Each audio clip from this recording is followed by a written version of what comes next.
कक्षा 8 संस्कृत शिक्षण में आप सभी का स्वागत।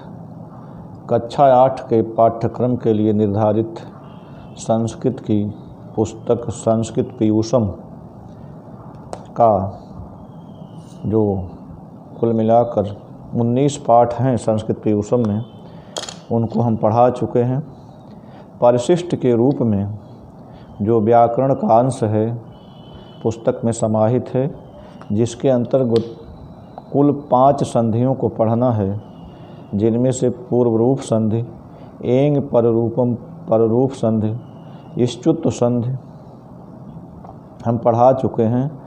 जस्त संधि और अनुस्वार संधि, ये 2 संधियाँ पढ़ाया जाना है। आज हम आपको जस्त संधि समझाने का प्रयास करेंगे। आप देखें।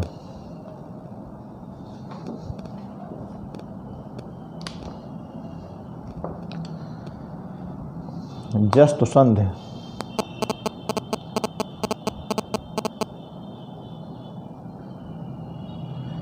इसका सूत्र है झलाम जसो अन्ते। माने इस सूत्र की व्याख्या पुस्तक के अंतर्गत आप पहले देखें, उसके बाद हम आपको समझाने का प्रयास करते हैं। पदांत झल अर्थात किसी पद अर्थात शब्द के अंत में वर्तमान झल, झल से तात्पर्य है वर्ग का प्रथम, द्वितीय, तृतीय तथा चतुर्थ अक्षर तथा ऊष्मोण माने तीनों सा और ह। कहने का तात्पर्य है झल जो है कहा जाता है सभी वर्गों का अंतिम वर्ण छोड़कर सभी वर्ण, माने क वर्ग, च वर्ग, ट वर्ग, त वर्ग, प वर्ग, जो 5 वर्ग हैं उनका अंतिम वर्ण छोड़कर बाकी जो 4 वर्ण प्रारंभ के हैं वो झल के अंतर्गत आते हैं।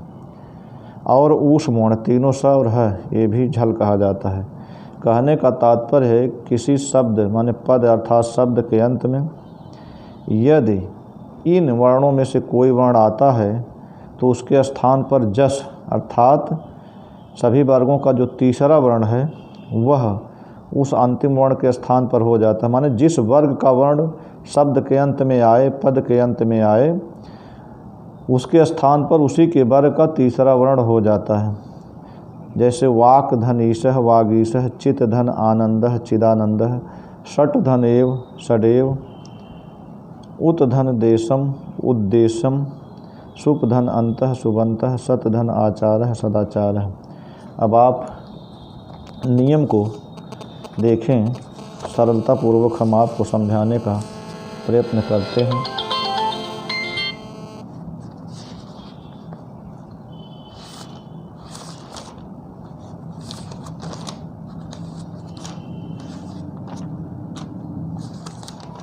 देखें स्तुत्व संधि, स्तुत्व संधि इसका सूत्र है स्तोह स्तुना स्तुह। ये तो पढ़ा चुके हैं। आज आपको हम जस्त संधि पढ़ाएंगे। जस्त संधि झलाम जसो अन्ते, इसका सूत्र है, नियम है। यहाँ कहते हैं यदि किसी पद माने शब्द के अंत में झल वर्ण आए तो उसके स्थान पर जस वर्ण हो जाता है। अब आप समझें झल किसे कहते हैं।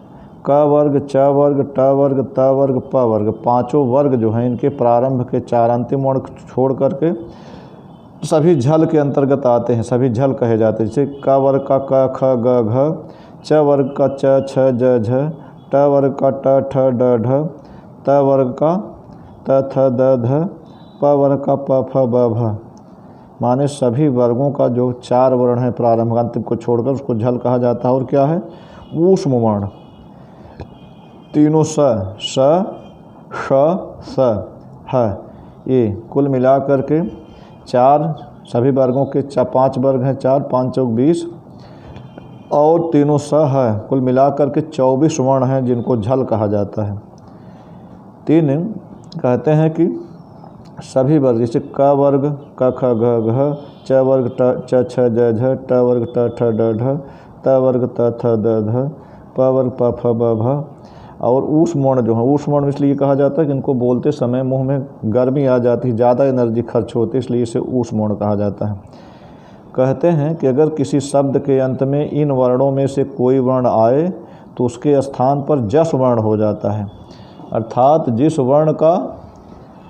वर्ग का वर्ण अंत में आता है उसके स्थान पे उसी के वर्ग का तीसरा वर्ण हो जाता है। जैसे क वर्ग का वर्ण अगर किसी पद के अंत में, शब्द के अंत में आता है तो उसके स्थान पर ग हो जाएगा। च वर्ग का वर्ण किसी पद के अंत में आता है तो उसके स्थान पर ज हो जाएगा। ट वर्ग का वर्ण यदि किसी पद के अंत में आता है तो उसके स्थान पर ड हो जाएगा। यदि त वर्ग का कोई वर्ण शब्द के अंत में आता है तो उसके स्थान पर द हो जाएगा। और यदि प वर्ग का कोई वर्ण किसी शब्द के अंत में आता है तो उसके स्थान पर ब हो जाएगा। अब आप नियम देखें एक एक करके। यदि पद माने शब्द के अंत में क वर्ग का कोई वर्ण आए तो उसके स्थान पर जस वर्ण उसी वर्ग का जस वर्ण ग हो जाता है। जैसे वाग्धनीशः वागीशः, वाक्धनीशः वागीशः। दूसरा है यदि किसी पद के अंत में च वर्ग का वर्ण आता है तो उसके स्थान पर उसी के वर्ग का जस वर्ण ज हो जाता है।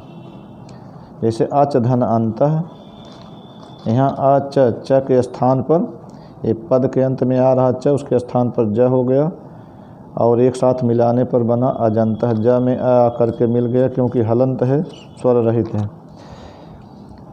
तीसरा नियम देखें।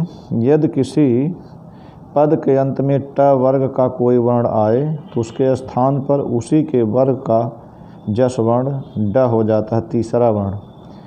जैसे षट धन दर्शनम, और यहाँ षट ट पद के अंत में है इसलिए ट के स्थान पर उसी के वर्ग का तीसरा वर्ण ड हो गया, बना षड। एक साथ मिला दिए षड दर्शनम। इसी प्रकार यदि किसी पद के अंत में त वर्ग का कोई वर्ण आए तो उसके स्थान पर उसी के वर्ग का जस वर्ण द हो जाता है। जैसे चित धन आनंदः, त पद के अंत में इसके स्थान पर द हो गया, एक साथ मिलाने पर बना चिदानंदः।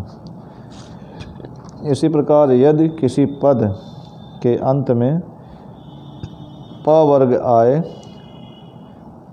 वर्ग का कोई वर्ण आए तो उसके स्थान पर उसी वर्ग का जस वर्ण ब हो जाता है। जैसे सुप धन अंतः, यहाँ प पद के अंत में है तो प के स्थान पर उसी के वर्ग का तीसरा वर्ण ब हो गया, एक साथ मिला दिए तो अ ब से मिल गया, बना सुबंतः। सुप धन अंतः सुबंतः। इसी प्रकार से जस्तु संधि समाप्त हुई। यहीं तक, धन्यवाद।